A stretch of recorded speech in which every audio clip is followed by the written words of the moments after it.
요즘 한국에서의 중국 혐오는 대단합니다. 지난해 미국의 외교 전문지 디플로맷이 56개국을 대상으로 중국에 관한 인식조사를 했습니다. 그 결과 한국은 세계에서 반중의식이 가장 높은 나라였습니다. 무려 81%가 중국에 부정적입니다. 세대별로 따지면 20, 30대의 중국 혐오가 압도적입니다. 이 조사에서 드러난 또 하나의 특징은 진보 보수 가리지 않고 중국에 부정적이라는 것입니다. 일본이나 북한에 대한 인식보다도 더 나쁘죠. 오죽하면 지난 대선 결과도 반중 감정이 일정 영향을 끼쳤다는 분석이 있을 지경입니다. 그런데 둘째 가라면 서러워할 반중 국가가 또 있습니다. 베트남입니다. 오래된 순으로 꼽으라면 단연 베트남이 세계 1등입니다. 베트남은 역사 자체가 중국으로부터 살아남기입니다. 이게 수천 년간입니다. 그래서 베트남에선 세대 불문 국민 전체가 뼛속 깊이 중국에 대한 반감이 있습니다. 어떻게 된 일일까요? 베트남은 기원전 2세기 말부터 한나라의 지배를 받았습니다. 이게 무려 1000년간이나 이어졌죠. 하지만 베트남은 단 한 번도 중국에게 만만한 적이 없었습니다. 서기 33년경에는 증짝과 증리 자매의 전설적인 활약으로 잠시 독립하기도 하죠. 중국의 압도적인 힘에 다시 나라를 빼앗기긴 했지만 지금까지도 이어지고 있는 질기디 질긴 저항의 시작입니다. 삼국지의 가장 유명한 이야기 중 하나로 칠종칠금이 있습니다. 제갈공명이 남만의 왕인 맹핵을 7번 사로잡고 7번 풀어주었다는 그 얘기죠. 물론 삼국지에서 남만은 베트남의 일부인 것처럼 그려지거나 해석되지만 이는 소설적인 과장이고 허구입니다. 그럼에도 이 고사에서 우리는 중국이 가진 두 가지의 인식을 알 수 있습니다. 남만은 남쪽에 있는 오랑캐라는 뜻입니다. 우리를 동쪽의 오랑캐라는 뜻의 동이라고 부른 것과 같은 거죠. 중국을 중심으로 온 세상이 돌아가는 중화사상에서 베트남은 한낱 정복하고 교화해야 할 대상이란 걸 분명히 한 것입니다.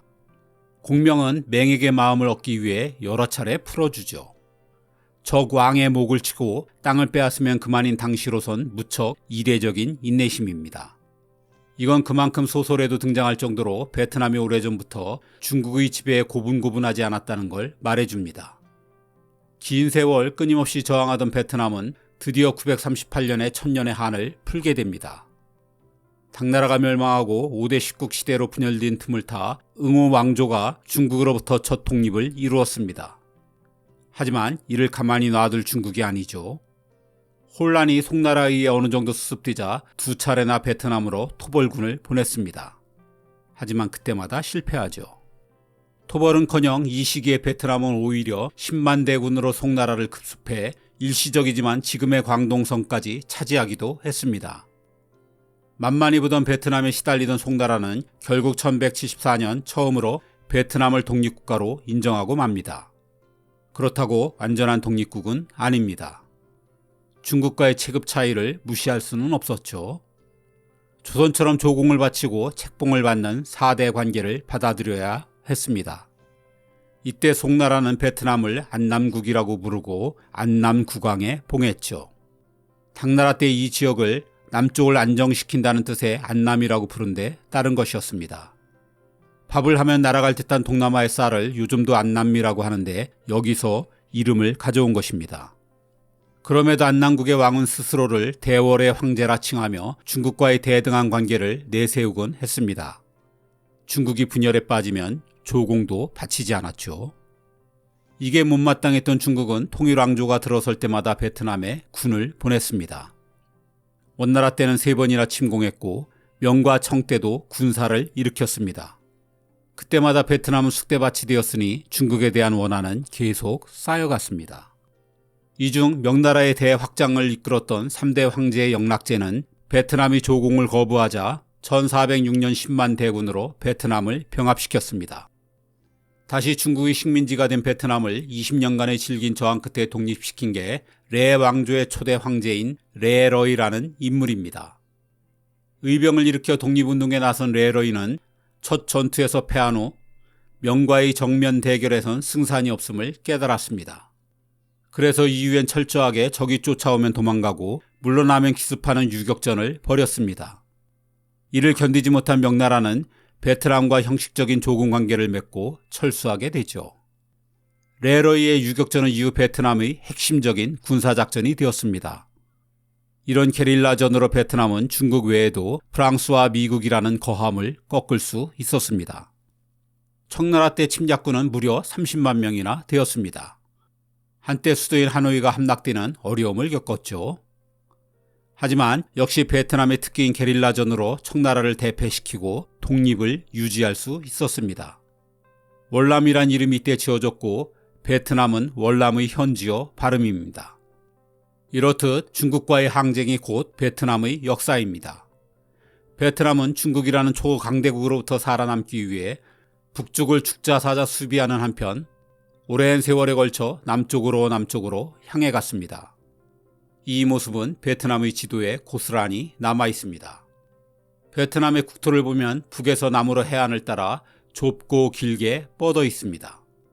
라오스와의 국경지대는 길이가 1100km에 달하는 험준한 안남 산맥과 끝없는 밀림이라 이곳으로 땅을 넓힐 수는 없었기 때문이죠.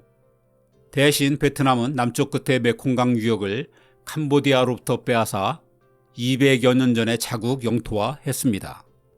중국에는 약소국이지만 인도차이나 반도에선 나름 골목대장 역할을 하는 게 베트남이죠. 중국과의 오랜 충돌은 정치, 사회, 문화 등 다방면으로 지금도 베트남에 많은 영향을 끼치고 있습니다.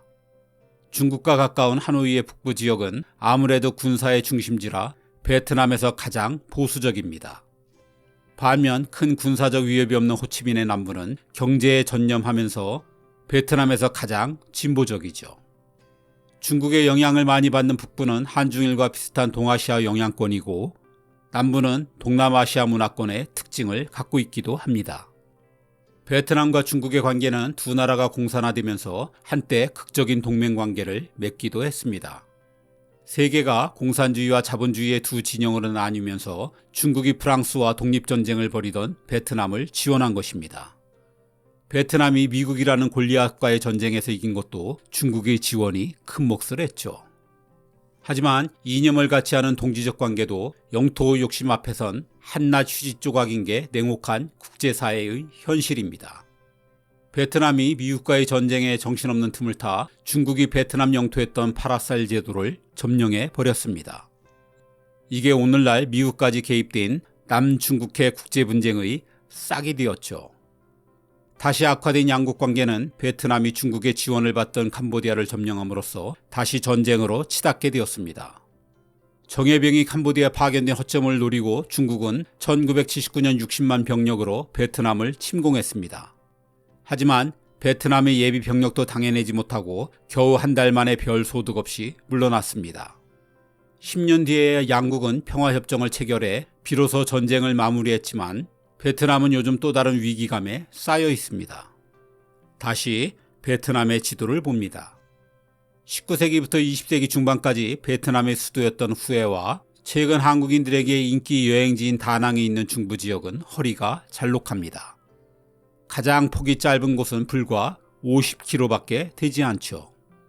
여기를 점령당하면 베트남은 남북으로 분단됩니다. 이게 베트남의 지도자들이 가장 걱정하는 베트남의 아킬레스건입니다. 파라셀 제도를 비롯한 남중국해에 중국이 건설 중인 해군 기지는 베트남의 아킬레스건을 노리는 비수와 같습니다. 물론 이 문제를 해결하기 위해선 서쪽으로 팽창하면 됩니다. 국경을 맞댄 이웃 국가들인 라오스와 캄보디아가 늘 걱정하는 게 바로 이것이죠.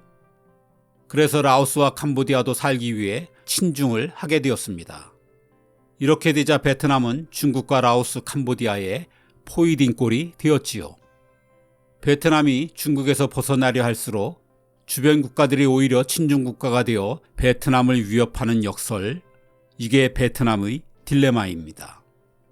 베트남 국민의 반중 감정과 달리 베트남 정부로선 중국과 좋은 관계를 유지해야만 하는 딜레마도 있습니다. 힘의 격차가 현실적으로 존재하고 베트남 수출의 절반을 중국이 차지하는 경제적 이익도 결코 포기할 순 없기 때문입니다. 베트남은 좋든 싫든 중국과 공생해야 하는 나라입니다. 그래서 중국의 팽창주의에 대해선 단호히 대처하는 한편 갈등을 표면화시키지 않고 관리하는 데 외교의 초점을 맞추고 있습니다. 그리고 중국과의 오랜 항쟁에서 배운 손자병법도 충실히 따르고 있죠. 가까이에 있는 강대국은 영토를 원하고 멀리 있는 강대국은 영향력을 원할 뿐이라는 가르침 말입니다. 한때 원수였던 미국과 잘 지내며 중국을 견제하는 것도 바로 이에 따른 것이죠. 이처럼 베트남의 중국으로부터의 살아남기는 앞으로도 계속될 지정학적 숙명입니다. 그 길은 지금까지처럼 험난하겠지요. 하지만 그간 베트남이 보여온 불굴의 의지와 강대국을 이겨보았다는 민족적 자부심, 이 두 가지가 베트남의 생존에 계속해서 결정적인 역할을 할 것으로 생각됩니다.